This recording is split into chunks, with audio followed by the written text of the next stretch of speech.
Of course இந்த script படிக்கும்போதே இந்த கதாபாத்திரம் கார்த்தி தான் அப்படின்னு, அதாவது ஒரு கதாபாத்திரத்தை படிக்கும்போதே இந்த ஆர்டிஸ்ட் தான் இது அப்படின்னு ஒரு ஃபீலிங் வரும். அது ரொம்ப rare. So I felt that. And இன்னும் நான் பார்க்கல உங்களுடைய காட்சிகளை, பட் எனக்கு படிக்கும்போதே அது சீனாக மனசில் வந்துருச்சு. அண்ட் ஒரு ஃபேன் கேர்ள் மொமெண்ட்டாக அரவிந்த் சாரோட சேர்ந்து நடிக்கிறது, இட் வாஸ் வெரி, என்னுடைய காம்பினேஷன்ஸ் அவரோட இருந்தது. So it was a very pleasant experience. நான் சொல்ல விரும்புகிறது என்னுடைய நண்பர் இயக்குனர் மிஸ்டர் சி பிரேம்குமாரை பற்றி. ஸோ மிஸ்டர் சி பிரேம்குமார் அப்படிங்கிறவர் ஒரு மிகப்பெரிய சாடிஸ்ட்.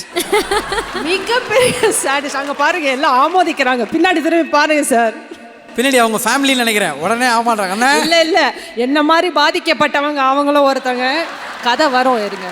ஸோ இவர் வந்து ஒரு சோல்ஃபுல்லான ஃபில்ம் எடுத்த ஒரு டைரக்டர்ன்ட்டு இவர் வந்து கூப்பிடுவார். மேம் ஒரு கதை வச்சுருக்கேன், ஸ்கிரிப்ட் அனுப்புகிறேன் படிங்க அப்படின்னு.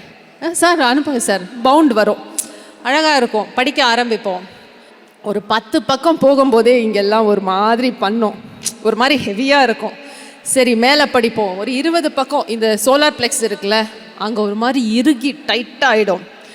ஒரு 30 பக்கத்துக்குள்ளே வார்த்தை வராது, குரல் வராது.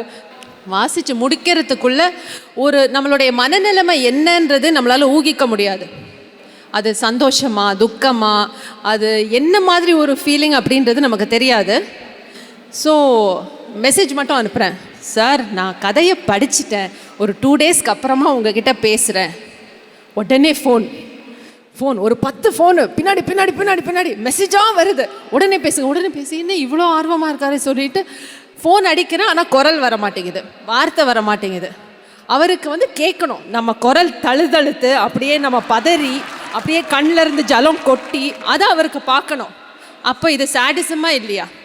எல்லாரையும் அழ வச்ச, குறிப்பாக பெண்களை அழ வைக்கிறதுல அவருக்கு பயங்கரமான ஒரு திருப்தி. அங்கே கைத்தட்டல் பாருங்க பின்னாடி. ஆமாம், பாதிக்கப்பட்டவங்க. ஸோ இந்த லிஸ்ட்டில் வந்து ஐ திங்க் அவர் ஃபஸ்ட்டு அவருடைய ஒய்ஃப் தானே இருக்காங்க, அவங்கள அழ வைப்பாங்க. அதுக்கப்புறம் நான், நம்ம டிசைனர் சுபா, இந்த மாதிரி சில பலியாடுகள்லாம் நாங்கள் இருக்கோம், எங்களாலேயும் அழ வைப்பாங்க. வேதா எங்கம்மா இருக்க? அடுத்து நீயும் அந்த லிஸ்ட்டில் சேர்ந்துருவேன், அவருடைய மகள், அவளையும் அந்த லிஸ்ட்டில் சேர்ந்துருவேன். ஸோ இந்த மாதிரியான ஒரு மனிதர் தான் நம்ம இயக்குனர் சி பிரேம்குமார். அந்த ஓவர்வெல்ம்ட் ஃபீலிங் வந்து it's not a negative feeling, it's a very very beautiful feeling. ஆனால் வார்த்தை வராது, ஆனால் அப்போ தான் பேச சொல்லுவார். ஸோ அந்த மொமெண்ட்டுக்கு தான் அவர் வெயிட்டிங். பாவம் Prem sir, I am very very very very happy. Prem sir ஒரு மாதிரி நிகழ வைக்கிறாருன்னா அந்த சோல், அதை மெருகேற்றக்கூடிய ஒரு இசை, நிகழ வைக்கக்கூடிய இசை தான் கோவிந்தோடைய இசை.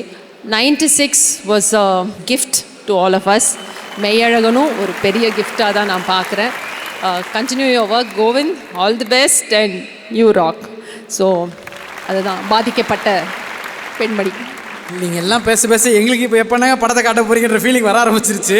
From the bottom of the heart. இருமா, இல்லை எங்களுக்கே காட்டல, வெயிட் பண்ணு. கண்டிப்பாக்கா ஒரு வார்த்தைகள் மேம் உங்களிடமிருந்து. சரி, எல்லாருக்கும் வணக்கம். Big thank you to 2D. நான் ரொம்ப ஹம்பிள்டாக ஃபீல் பண்ணேன். நான் எப்போவுமே நினச்சிட்டே இருப்பேன், எப்பயாச்சும் ஒரு 2D படம் பண்ணுவேனா அப்படின்னு யோசிப்பேன்.